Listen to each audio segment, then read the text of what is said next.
কিন্তু আপনারা মনে করছেন যে বিএনপি আসলে জুনায়েদ সনদকে ধারণ করবে কিনা নির্বাচনের পর সেটা নিশ্চয়ই এখানে, কিন্তু জামাত করবে সেটা আপনারা নিশ্চিত যে জামাত সহ অন্যান্য যে রাজনৈতিক দলগুলো আছে তারা এই পরিবর্তনটা চাচ্ছে।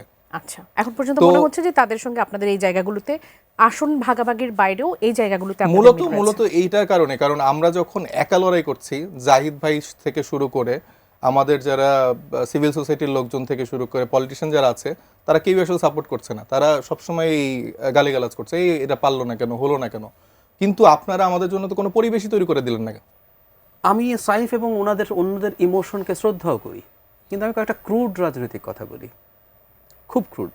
রাজনীতির মাঠে যখন নামছেন, ইটস এ পাওয়ার গেম।